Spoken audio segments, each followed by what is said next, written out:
Hello, and welcome back to Venus Rising. I'm your host, Kallie Fell, the Executive Director of the Center for Bioethics and Culture Network. Today, I have the privilege of sitting down with Emily.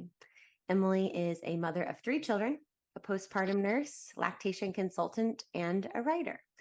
Emily's background in women's health and various experiences with birth and mothering informs the questions that she seeks to explore in her writing. She's interested in examining the inherent incongruencies between our physiological realities and needs as mothers versus the expectations of the modern state and market in the setting of an industrial technological society. Through her writing on this vast topic and how it touches women and children, she hopes to spark critical thought and reverence for life, vitality, and all that is good. So she's among friends here in Venus Rising. Emily actually reached out to us at the CBCN after writing about her near miss experience as an almost egg donor at just 19 years old. Why didn't Emily commit to becoming an egg donor? And what did she find out about the clinic who recruited her? Those are just a couple of the questions that we're going to find out today in our episode of Venus Rising. So first, let me introduce Emily. Thank you so much for taking time out of your week to join us. Thank you so much. I really appreciate being here. Yes. And if you don't follow Emily's writing, I'm going to give you the information at the end of the episode where to find that. She can be found on Substack and Instagram. But your writing is so compelling, so articulate, and it really does. It gives us an opportunity to kind of critically think about these topics. And so today, since you're on Venus Rising and we talk about women's health, we're going to talk about your particular article that you sent us. That is an amazing article. I encourage everyone to read it. About your story as an almost egg donor. So if you don't mind, let's start there. I'm going to open up the floor. You can kind of talk about your experience. Why did you want to be an egg donor at 19? Or did you connect with it? I mean, we know you connected with a clinic. How did that process go? And then what made you ultimately say, no, you know what? I'm not going to do this. And then we'll touch it base with what happened after. Yeah. So the article is called That One Time I Almost Donated My Eggs. It's probably not my most articulate title, but sometimes I just put it out there what it's going to be about. And it is a story based on many years ago when I was 19 years old. I did almost donate my eggs. And I start the article out talking about another situation in which, when I was in nursing school, I went to Planned Parenthood because I was considering getting an IUD. And I was sitting in the waiting room and looked up at the TV screen and saw my own face looking back at me. I was talking about condoms and why they're a good option for birth control. And this was a video that I had recorded with bedsider.org, which is still up and running today. Very ironically, it's the website that all the residents at my job currently recommend our patients go look at to choose what birth control option they want. And my video is still up there. Oh, you're still on the website. Yes. When I wrote this, I went and checked. I was like, oh, there I am. But so I recorded that as a result of looking up various ways to make money on Craigslist. I don't think that Craigslist still has the gigs option on that website anymore, but way back when in the late 2000s, that was a thing where it was just like kind of random jobs, some of them legit, some of them were more like, selling pictures of your feet kind of thing. And I had reached out to them and they gave me like $100 to record this video about condoms, which was extremely embarrassing at the time. But the reason why I was doing these things and looking for these sort of random ways to make money, despite the fact that I actually had 3 jobs at the time, was because I was on heroin. I was a heroin addict at the time. Myself and my ex-boyfriend at the time both had that habit. So it was, just an act of desperation of ways to come up with money. It was kind of like from sun up to sundown. That's what you kind of do when you're in that place. Hmm. Um, I also was in a relationship with somebody who was very controlling and manipulative and um, financially abusive, among other things. So I was always trying to find ways to give him what he wanted. Um, so that leads in the article. I kind of started out with that story as it's fairly humorous, innocent, um, to lead into the story of the egg donation, because that is the same place, the Craigslist gigs section, where I found all the egg donation ads, of which I replied to several of them. I got several replies pretty quickly. Um, and I remember going through them and doing the applications and everything and feeling like just the sense of something is off here. The questions that were asked felt very invasive. I think I went into it thinking, I was 19 years old. I wasn't really considering what any of this really, like the weight that it held, which is part of why I'm so critical of this whole industry now. Because, when you're 18, 19 years old, you can go and do this and you're still a child, really. Right. And that's why I wasn't thinking clearly, among the other reasons, being a drug addict and everything as well. But despite that, I still had that sort of inner knowing, like, why are they asking what my philosophy on life is? Or like, Mm. why do they want pictures of my family and my sister? And that's like the kind of things they were asking for. And it just felt very invasive and creepy, I guess is the word I would say. But I did it. Um, I went ahead and filled all the stuff out and gave them all my physical details, my test scores from school, and all that stuff. Mm. Um, and what I talk about in the article, as it pertains to that part of the story, the applications, is, I told them I have blue eyes, I have long brown hair, I got, an almost 4.0 in school, all this, positive things about myself. Sure, sure. But I simultaneously left out all of my addiction problems, all of the like mental health kind of stuff I had going along with that. And on my end, that's just an act of desperation again. Um, Yeah. Well, you're trying to and sell yourself, right? Like you want to be hired so that you can get the money that comes with egg donation. So you're selling yourself in the best light. And did you find that it was easy to kind of manipulate the questions? I mean, was there an yeah, evaluation or no, I did find it easy. And like, I have like shame around that now too, because it's like, while the whole industry is coercive, I too was being oh my God, coercive. Um, and I think that's why I wanted to write that article and also talk to you, is because I wanted to show the other side of these things. Because it's so easy to look at the testimonials and all the nice stories you see on the news and People magazine and those sort of things Mhm. of, this generous, gracious person doing this ultimate act of good.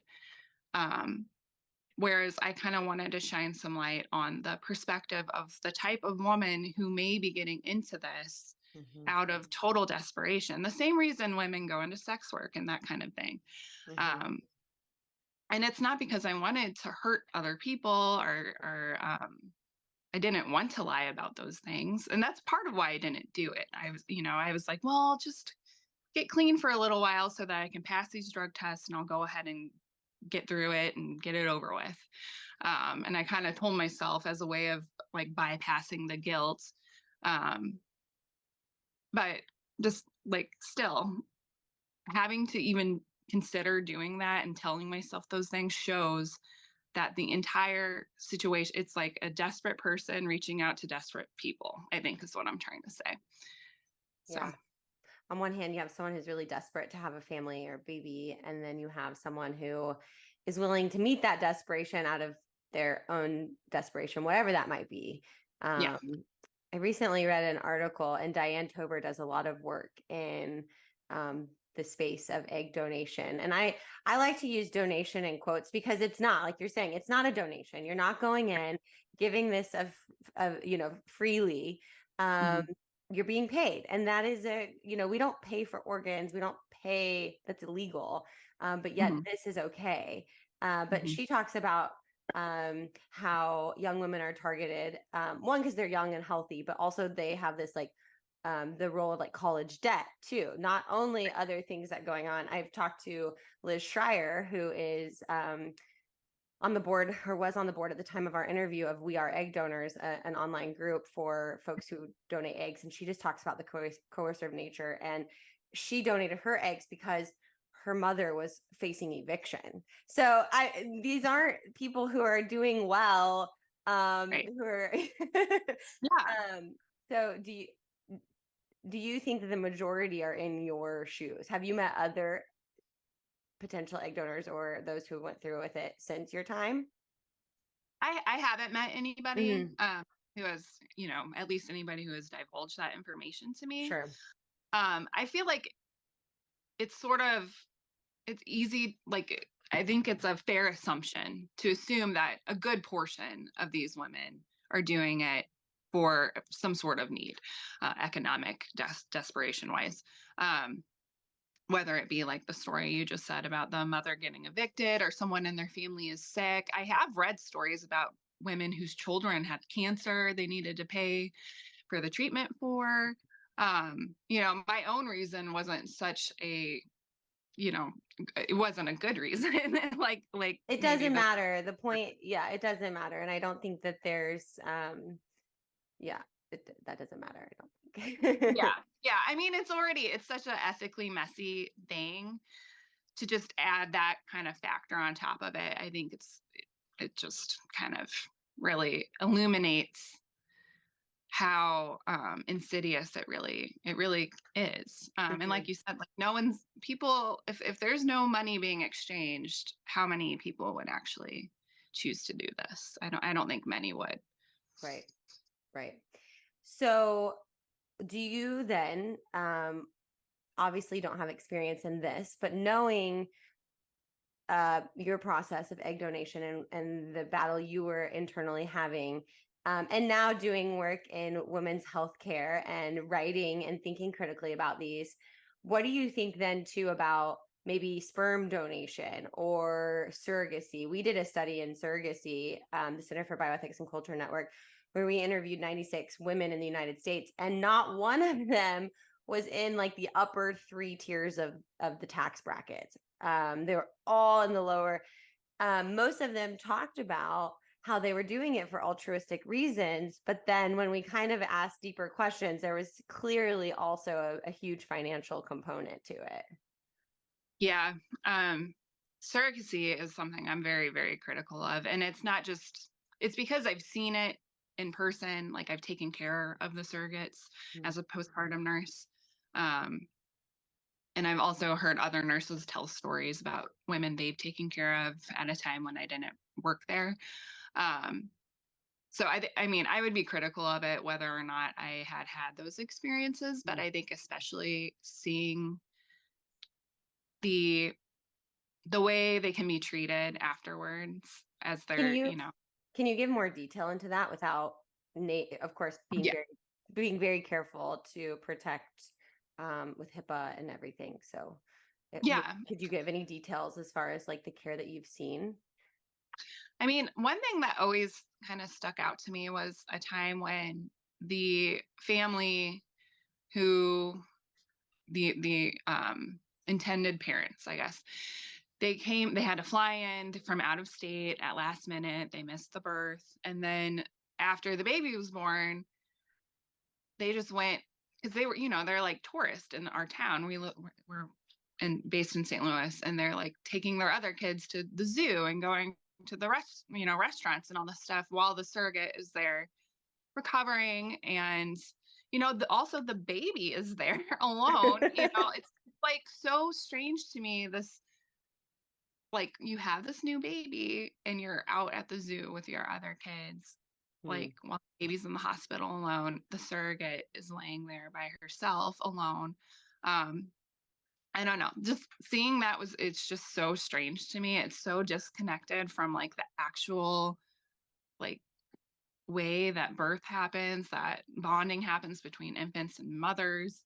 That's honestly probably more in reference to the way it affects the child, Right. uh, not so much the surrogate. Um, But both, but they're I have, interconnected. People keep yeah, forgetting. I feel like I'm like nailing this point home all the time, but people keep forgetting the fourth trimester, which is the weeks after delivery, and how critical it is yeah, for a mother's health and a baby's health. Like studies have shown like skin to skin is important. And interestingly, in our study, I mean, actually not that interestingly, but the surrogate mothers are more likely to have postpartum depression with their surrogate pregnancies than their own. Why? That's because we're severing that. And there's so much known already. I mean, I'm in California where I think by 2025, every hospital has to be like baby friendly or at least yeah, have that sort of standard, not necessarily maybe that particular organization. And one of the tenets of that is like skin to skin right away and exclusive breastfeeding. And then surrogacy, it's just like we're like, oh well, it doesn't matter. Those studies don't matter. Like right, it's okay. We'll turn a blind right, eye. yeah, So yeah, it's completely adult centered. I think your story there kind of just shows like yeah. baby is a product. It was purchased. Once it's ready to be released, then they'll come pick up their product. Ugh. Right. Which, yeah, I can't even put into words the feeling it gave me. It's just like, it's strange. It's not, it doesn't make sense to me, like in my body. I guess, like, I'm just like, what's happening here? We forget about the child.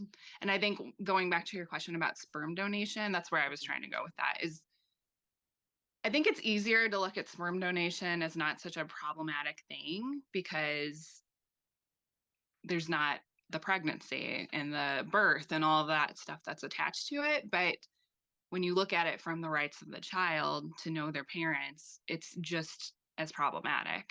Um, which I'm sure you probably know the work of Katie Faust and Mhm. all of that child's rights and natural law and all that stuff. I think that's a really important factor to look at. And then in contrast to surrogacy, I think surrogacy is obviously like just a more dramatic thing to think about because it's literally using a woman's body to incubate someone else's child. Um, but both are equally problematic. Yeah. So, Yeah. So we have sidestepped a great deal from your story, yeah, which is totally fine. I love having another nurse, especially a nurse who does women's health work on the show. And I apologize to our listeners for sidestepping, but I do think it's an important conversation that we have. But let's get back to your story. So you decide not to do the egg donation basically on the grounds of you decide that you can't lie about your addiction. Is that correct? yeah, it was guilt around that, not knowing the effects that could potentially have on this potential baby. Despite the fact that I wouldn't be raising it, I held a lot of guilt around that. I was generally healthy, but I didn't know how that could Mhm. potentially affect things, and that made me feel bad. So that was a big factor, and just I think um, the idea of having a child that is mine walking around in the world like existing without me really started to bother me. I was like Mhm. dreaming about it. Um, so a combination of both of those things, yeah, Mhm. made Mhm. me just not show up to my appointment. Yeah. So, how far did you get in the process? You filled out the paperwork. Did you get matched with a family? Talk a little bit about where you got, and then we'll talk about after. Sure. A lot of this is honestly sort of fuzzy to me at this point because it was so long ago. I'm 33 now and I was 19 at the time. I know I filled out all the applications. I was told that I was chosen and I made an appointment to go get my like initial like blood work and all Sure. that kind of stuff done. And I made the appointment and I didn't show up. That's I like went through my old emails trying to figure out like what all did I actually do. Because not only was it long ago, but I talk about this a little bit in the article. That time in my life, those like 3-ish years when I was on drugs, I don't have the excuse me, I don't have all of my memories from that time of my life. Sure. But yeah, I do know I was matched, someone picked me, and I just ghosted, I guess. Would be Such a the verbiage. millennial term. We ghosted them. And Right. then you found out, and um, how did you find out? You found out something really critical about, so the even though you used Craigslist as like where you found the gig of donating your Mhm. eggs, it was a clinic. It was like a real clinic, a certified, a real fertility clinic that existed, that was legit, so to speak. Correct? Like it wasn't something that was like shady, third Yeah. party, weird. Well, yes and no, Right. because So, but it gets that way. So let's talk about that. Like how, yeah, let's just spill the beans here. yeah, so there were multiple people that I talked to, but the person I ended up like actually getting matched through, her name was Janae Helgerson. And when I was going through those emails while I was kind of researching what I was going to write about, um, I looked up a few of the names that I found, including hers, and I really wasn't expecting to find anything. I was kind of just curious about like, does this person still do this? Hmm. Um, and I'm forgetting the name of like whatever the clinic she was working through I think was. it was something Midwest. I have Yeah, it there. It was I think it the might have just, yeah, it was something Midwest. Midwest Egg Donation, I think was the clinic or organization. That sounds right. Yeah. Yeah. So I looked her name up, and like the first thing that came up was an article on the FBI's website because she had been indicted on federal charges of fraud for not paying the women whose eggs she facilitated the harvest of. And it was in that time frame of when I was speaking with her. So I know that if I had gone through that, I likely would not have been compensated for it. I even found like some of the legal documents from the court proceedings, and it's ironic, being that the hospital system I currently work for was who she was working with to do the actual harvesting of eggs. Um, so Well, she's not just the broker. From what I understand, she owned the clinic, she managed the clinic. Like this is someone who is like pretty high. I'm the highest up you can get, I think, for a clinic. yeah, And then a couple of years later, she was found guilty of fraud and um yeah, defrauding the egg donors. I think hmm wire fraud, yeah. But yeah, she was arrested and indicted for that. So yeah. that is Well, and like, sorry. no, no, please go. Just finding that out, like in the process of writing this and kind of like revisiting that part of my life where I was at and Mhm. mentally and everything, I was like shocked, of course, but I was like, what a perfect illustration of my exact point that I'm trying to make. Because kind of like what I was saying earlier, it was like me being desperate. She's clearly desperate on some level. And neither of those sentiments belongs in the realm of reproduction and creating a human life. Like that's really the point I want to kind of drive home is you should not be, you know, approaching the like sacred act of creating a soul, a life from those places. That place of desperation. I keep using that word, but that's really just the only way to describe it. Um, Right. yeah. Children aren't an answer to our desperation or the problem, and that's ultimately what it is. And unfortunately, I don't think that at the time that made a huge splash in the news. Um, but unfortunately, there are a few that do make big splashes as far as like the deception and um, the wrongdoings of these clinics. Because at the end of the day, the fertility industry isn't mainly operated by physicians. Of course, there are physicians that work for fertility clinics. They do the work, and I'm not Mhm. that's not there aren't exceptions to that. But most of the time, these are people who are in business, because they know that third party reproduction, which includes surrogacy and egg donation, are money making. We're profiting off of women's bodies, whatever headspace they might be in, wherever they might come from it. And then we're also profiting or commodifying a child, a baby. There's no way in my mind that we get around that at all. Right. I think, like you said, if we did, there are I'm I think it should all be abolished. I don't think that we should even allow altruistic surrogacy or egg donation, because you can't mitigate health risks. You can't get rid of all of the risks. And so I just don't think it's a practice we should have.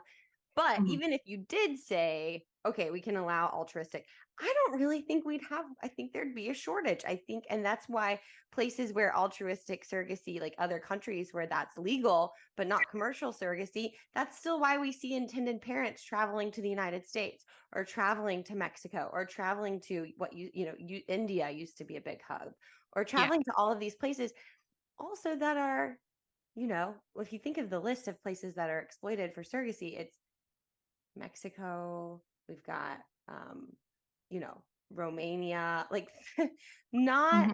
or Ukraine. I'm sorry, I misspoke. Ukraine. Um, Yeah. these are countries that have really lax laws, or the women aren't, they're likely impoverished, right? Yeah.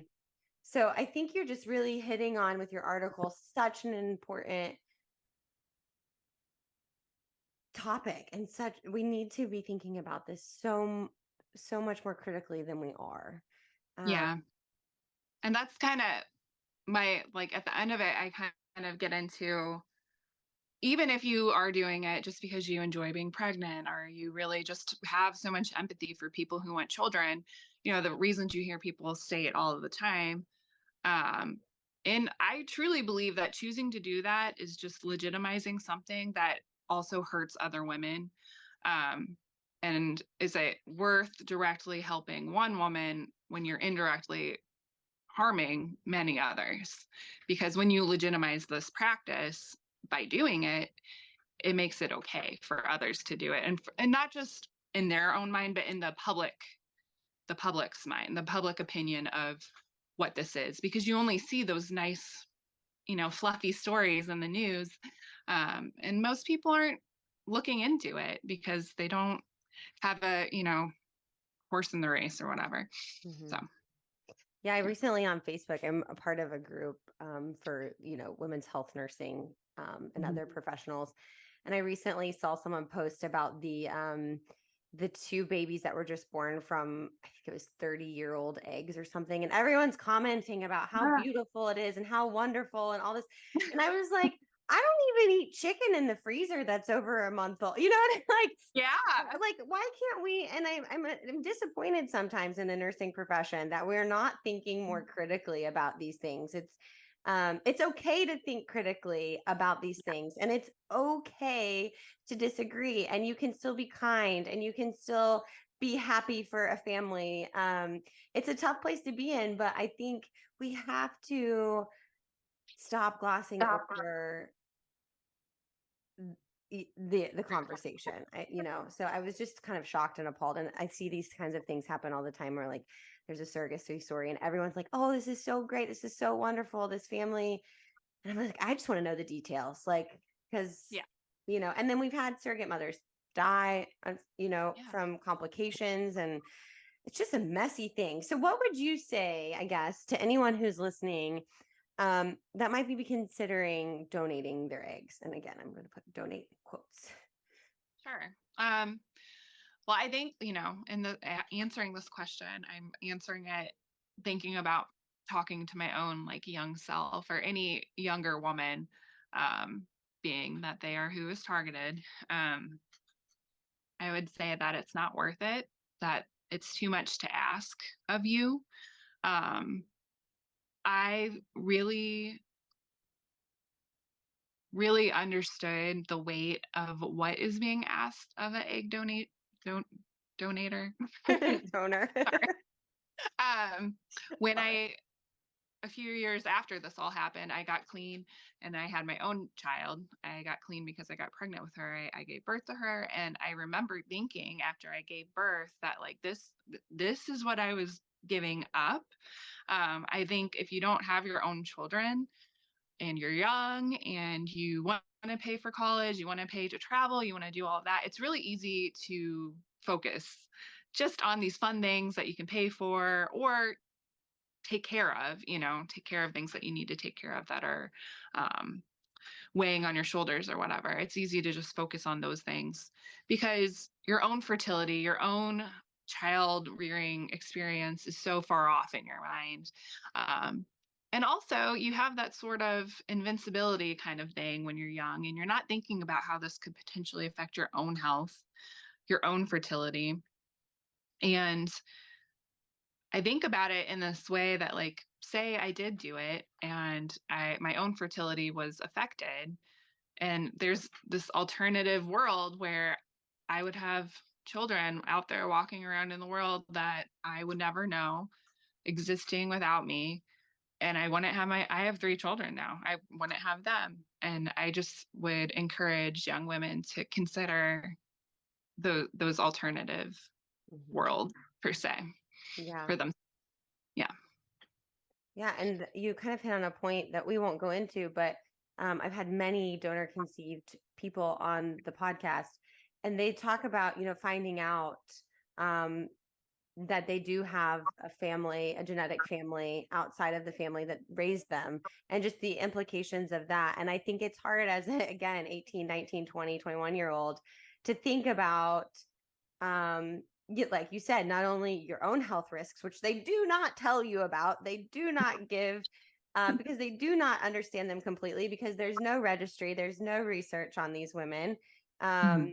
But you're not thinking about your own health, your own risks that you might be taking, but you're certainly, gosh, I was in no way to think about me having a genetic child out walking around, and then also what they might feel like as they grow up and Yeah. they think about their birth story and their genetic link. And now with the state of birth certificates, it's children can go a long time without knowing. Thankfully Mhm. we have like 23andMe and Ancestry, and those have all helped kind of reconcile those relationships. But man, it can be really devastating Right. on a person, and studies have shown that. So I think you hit on so much with that advice.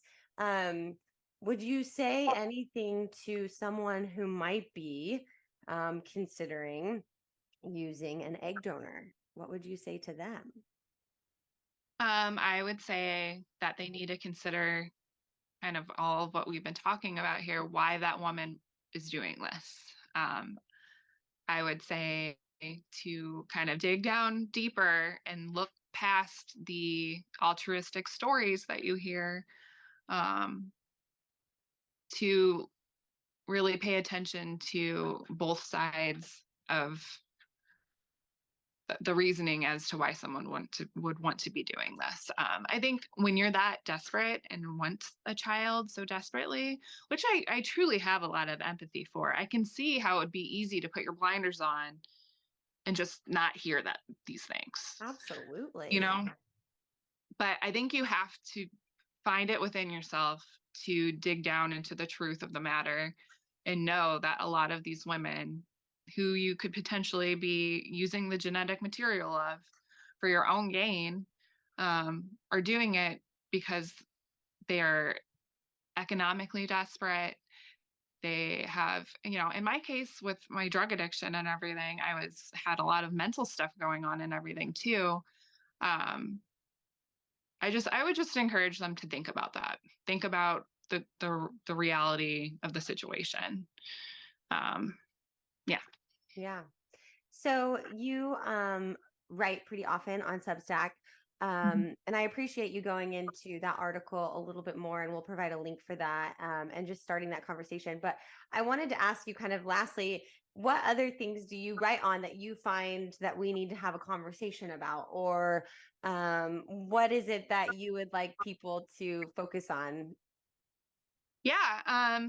Well, when I started my Substack, I called it women's work, and I really wanted to focus more on like the work that women do in the world. And that is still a direction I'm going in, but it's really kind of gotten into a lot of mainly mothering is the topic I get into, but it's mothering in the modern world where I feel, and I'm sure you understand too, being a mother and a working mother, um, the push and pull that is required of us and that society places on us, in terms of um, the economic pressure to work, to leave our children, um, daycare, and childcare, and that whole kind of thing is a topic I've been talking about, and how it affects children.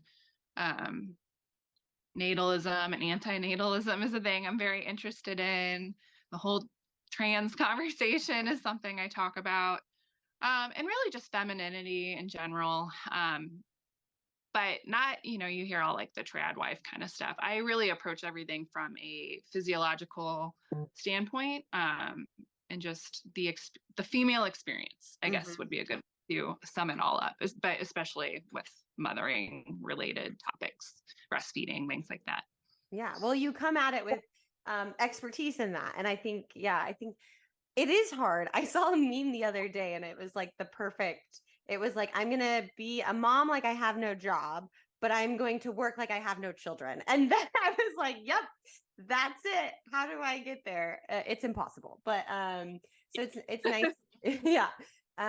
It's yeah, I'm glad you're writing on that and I appreciate that. And you brought up the transgender debate and we have entered that field as well, or that conversation, because again, how it affects reproduction. Kids who are put on blockers and then cross-sex hormones are making decisions very young about their fertility, which again, can they consent to that? Can they say, I don't want children, so I don't want fertility preservation?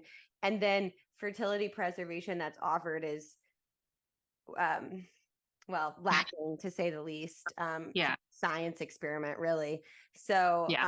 I feel like we could have a whole nother conversation on that, but I'll open the floor if there's anything you'd like to add really quickly on that.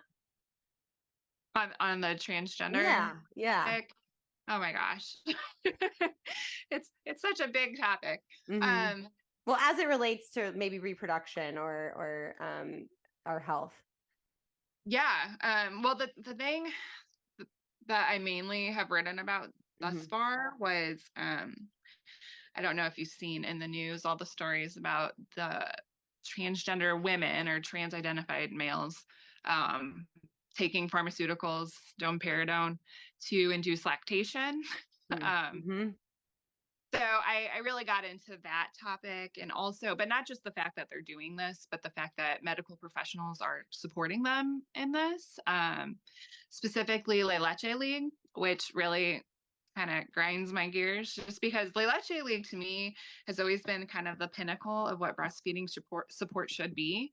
Um, IBCLCs and all that stuff, that's wonderful, but I am very much like woman to woman, mother to mother support is where it's at in terms of breastfeeding support, especially for more basic concerns and things like that. I also think about like the founders of La Leche League. It's like 5 Catholic ladies in Chicago, I think in the 60s, and what they would think of what the organization has become. Whereas today, they're kind of text that they've used, The Womanly Art of Breastfeeding, is, it's like a classic text on this that many, many women have read, including myself when I had my first child and was really struggling with breastfeeding. They decided to take the word womanly out of the title. So that's what I wrote about. And I also kind of got into how they have a lot of guidance on their website for helping both women who have transitioned breastfeed, but also actually supporting males in lactation, including to welcoming them into support groups with women who, to me, I'm just like, I cannot imagine going to an in-person support group when, in those first few weeks of being super vulnerable, struggling with breastfeeding, trying to get my baby to latch, going to these women, trying to find that support and assistance, and there's a man there. Which, I mean, how often does that happen? Probably not often, but the Right. fact that there's any effort and time and resources being spent on that, to me, is just Right. insane. Women can barely get the support and help we need. And now we're allowing a minority of males come into that space and take that and take the energy and the focus. I agree. And the fact that we're erasing women for what could be a very small amount of men to make them feel comfortable included when we're trying to we're trying to be the best we can be. Yeah. So what's your take? I did write an article about products that can be taken and given to enhance and to help males breastfeed. Um, Okay. and then I've also written an article most recently with our founder, Jennifer Law, that received quite a bit of attention on Daily Mail and others, criticizing testosterone, the opposite. So women taking testosterone while they're pregnant. Okay. And the fact that that's like a category X, and we're just turning a blind eye to that too. But we'll table that. I want to know your since you are a lactation consultant, I'd like to dig in just a little bit deeper before we end. We have a few more minutes on what Yeah. you think about males breastfeeding. Oh my gosh. Well, I Can it think be done right now? Is that nutritious? Let's forget about the fact that we're erasing women by our mhm. language and our spaces, and we're giving attention where it doesn't need to be given. What do you think on like a physiological? Mhm. I think there's a lot of conflicting information on this. It's Mm, not super well studied. Um, they always bring up the point that like women take that same drug when they're struggling with breastfeeding. It is being used off label, whether it's for a male or a woman. That is not what it's prescribed for, and approved by the FDA, for in the United States. So that's a factor. mm, Um, the amounts of milk, I guess we'll put that in quotations, that these people are able to produce is not enough to nourish a child and actually provide them with the amount of calories that they need. Um, which, that situation comes up with women all the time as well for various medical reasons. sure. Um, but another factor to pay attention to. Hmm.